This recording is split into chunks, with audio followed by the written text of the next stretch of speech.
In the early 1900s, a linguist named John Peabody Harrington sat with Chumash elders on the southern California coast and wrote down everything they would tell him, filling page after page with their language and their oldest stories. Among the accounts he recorded was the story of how the Chumash came to be. In it, the Earth Mother made the first people on an island in the sea, and when the island grew too crowded, she built them a bridge to the mainland out of a rainbow. The people walked across, but some looked down and grew dizzy and fell, and rather than let them drown, the Earth Mother turned them into dolphins, which is why the Chumash speak of the dolphins as relatives to this day. It is a beautiful story, and for a long time it was treated as only that. And then, out on one of those very islands, an archaeologist dug up human bones that turned out to be about 13,000 years old, lying on land that had never once been connected to the shore. So how does a people whose beginning is a crossing to the islands come to be found exactly where the oldest evidence of seafaring in the Americas still lies buried? To follow that question honestly, and to keep the wilder theories out of it, we have to start with the ground itself, with the islands and what has actually been found on them. Off the coast of Santa Barbara, across a stretch of open water called the Santa Barbara Channel, lie the Northern Channel Islands, a chain of rugged, windswept islands now protected as Channel Islands National Park. Today there are several separate islands there, Santa Cruz, Santa Rosa, San Miguel, and Anacapa among them.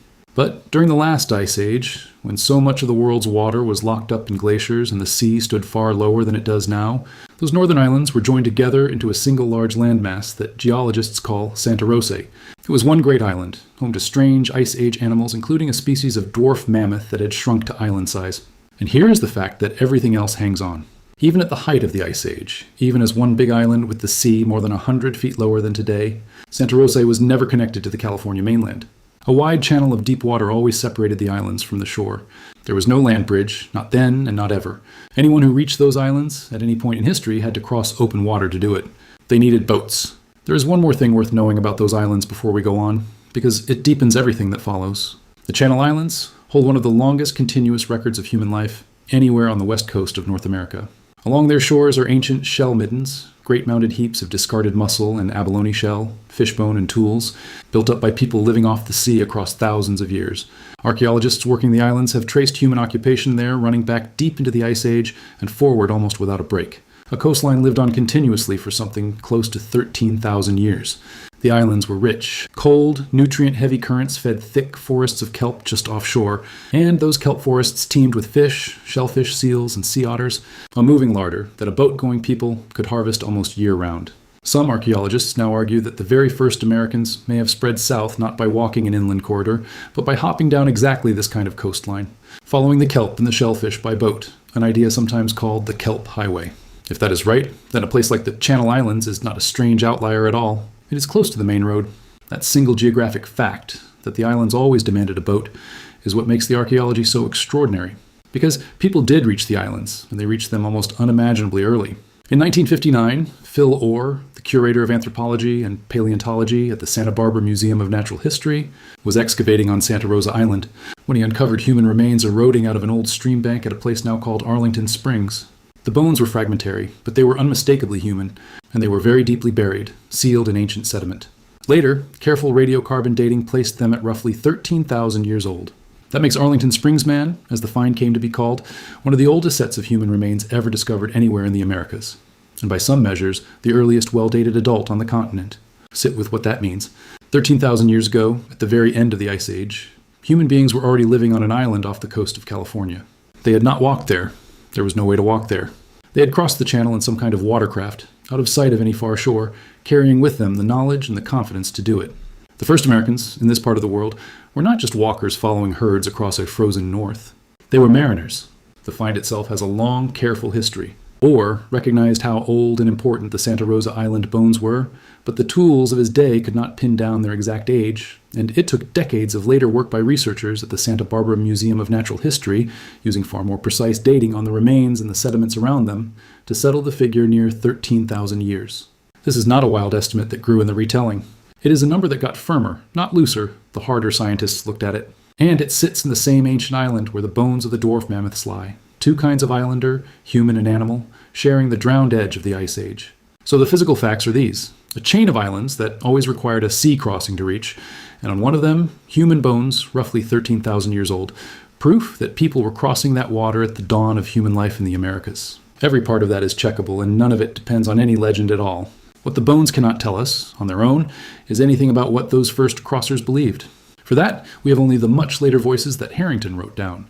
And bringing the two together is where we have to be most careful. If you enjoy slow documentaries that hold a sacred story and a scientific find side by side without forcing them into a false answer, consider subscribing, because it genuinely helps these longer videos reach the people who like them. Because the moment a story and a set of ancient bones seem to point the same way, this is exactly where careless channels go wrong, and where an honest one has to slow down. Here's the temptation, and here's why we're going to refuse it. It would be easy, and it would get a lot of clicks to say that the Chumash Rainbow Bridge is a literal memory of a real crossing 13,000 years ago. Or worse, to reach for the truly fringe versions of this story, the ones that turn the Rainbow Bridge into a lost land bridge, or a sunken continent, or a highway from Atlantis, or the drowned Pacific land people like to call Lemuria. Every one of those ideas is wrong. The geology is what makes them wrong. There was never a land bridge to the Channel Islands. There is no sunken continent off California. The sea rose and drowned the low edges of the old island of Santarosae as the Ice Age ended, which is real and dramatic enough, but it did not swallow any lost civilization, and it left no highway of stone. The Rainbow Bridge in the Chumash story is not a geological structure that we should go looking for on the seafloor. It is a sacred account of origins, and treating it as a literal engineering claim disrespects both the science and the story. There's a second, quieter caution too, and it cuts against the neat version even for careful people. A story written down in the early 1900s cannot simply be assumed to be an unbroken memory reaching back 13,000 years. Human oral traditions can reach astonishingly deep, but proving that any specific story preserves a specific event across that unimaginable span is beyond what the evidence can support, and we are not going to pretend otherwise. The people Harrington spoke with were not eyewitnesses to the first crossing, and we cannot draw a straight line from Arlington Springs Man to their exact ancestors and their exact words. So we set the fringe aside completely, and we hold the honest caution firmly in mind. And what remains, after all of that, is still remarkable. Because what remains is a real and deep convergence, not of a story and an event, but of a story and a way of life. And that is the part no debunking touches. Look at what the Chumash actually were. They were, without any argument, one of the great seafaring peoples of North America. For thousands of years, the Chumash crossed the same Santa Barbara Channel that Arlington Springs Man had crossed, back and forth between the mainland and the islands, in a remarkable boat they called the Tomol, a canoe built from split and sewn wooden planks, sealed with a natural tar, and driven by double-bladed paddles. The plank canoe was a sophisticated piece of marine engineering, unique in North America, and with it, the Chumash ran a busy sea trade, carrying shell bead money, stone, and goods across the water and knitting the island towns and the mainland towns into a single ocean-going world. Building and captaining a Tomol was not a casual skill. It belonged to a respected guild of canoe makers and paddlers, a brotherhood of the Tomol, who held the knowledge of how to split the planks with shell and stone tools, drill and lash them edge to edge, and seal every seam with a mix of pine pitch and the natural tar that washes up along that coast. A finished Tomol could carry a crew and a heavy load of trade goods straight across open water to the islands, a journey of many miles out of sight of a safe landing. The wealth that moved in those canoes was real wealth. The Chumash made money from the shells of a small sea snail, ground and drilled into beads and strung by the fathom, and that bead money oiled an economy that reached far inland from the coast. And the island at the center of the origin story has a name. In the Chumash language, the largest of the islands, the one we call Santa Cruz, is Limuw, and in the tradition, it is on Limuw that the Earth Mother, Hutash, made the first people from the seeds of a sacred plant. So the Rainbow Bridge does not span some vague and generic sea. It runs from a named island, a real place a Chumash paddler could point to across the water, to the mainland shore where the great coastal town stood. The story is stitched to the actual geography of the channel as tightly as the planks of a Tomol are stitched to each other. These were people whose entire civilization faced the sea, who lived on the channel, from the channel, and across the channel for a very long time.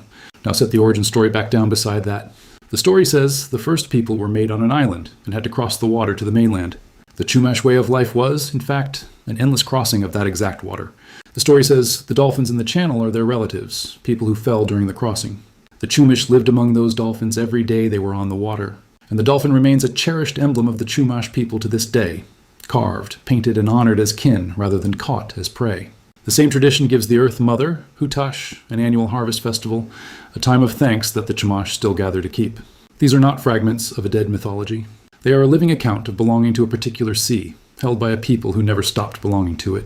The story is not a coded map of the Ice Age. It is something better and more honest than that.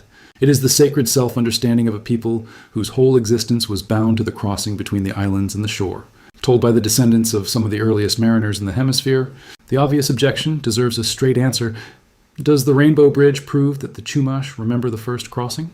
No, it does not, and we should not claim it does. What it shows is that a seafaring people built their very origin around the sea and the island passage, which is exactly what you would expect of a people who had lived that way longer than almost anyone else in the Americas. And it would be a mistake to trade that real, grounded wonder for the cheap thrill of a lost continent that never existed. None of the deepest questions here are closed, and the honest film leaves them open on purpose. We cannot prove how far back the Chumash presence in the islands runs in an unbroken line. We cannot connect the ancient bones to any particular later story. And we cannot recover what the first crossers believed about their own beginnings. What we can do is lay the solid ground beside the open questions. Here is what nobody seriously disputes. The Northern Channel Islands were never connected to the California mainland by land, and reaching them always required crossing open water by boat. On Santarosae Island, Phil Orr found human remains in 1959. That date to roughly 13,000 years ago, among the oldest in the Americas, proving people were crossing that channel at the end of the Ice Age. The Chumash who lived on that coast into modern times were a great seafaring people who crossed the same channel for millennia in plank canoes. And their origin story, recorded by John Peabody Harrington, centers on a crossing from the islands and on the dolphins of the channel as kin. Those are the solid stones. Here's where the questions begin. We do not know whether there is any real line of memory connecting the 13,000-year-old crossers and the Chumash, who told Harrington the story, or whether the resemblance between the story and the deep history is a meaningful inheritance or a haunting coincidence. We do not know the beliefs of the first mariners, because bones do not speak. And we cannot, and should not, turn a sacred rainbow into a sunken bridge to satisfy a craving for a lost world. Visit the Chumash story today, and it lives in more than a museum.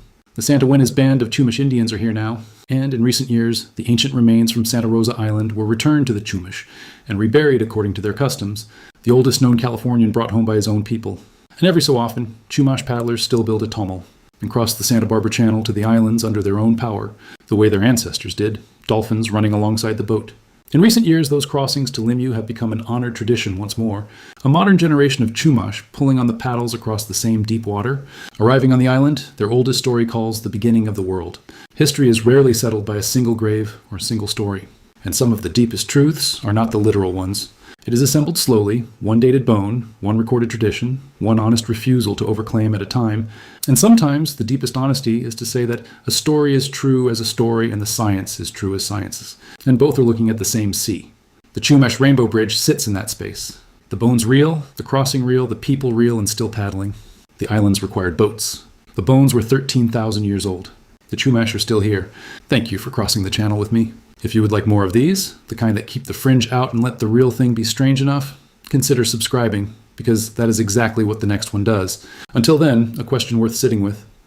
When the oldest bones on the coast lie on an island you can only reach by boat, and the people of that coast begin their own story with a crossing to that very island, what do we owe such a convergence, belief, or only a careful and grateful wonder?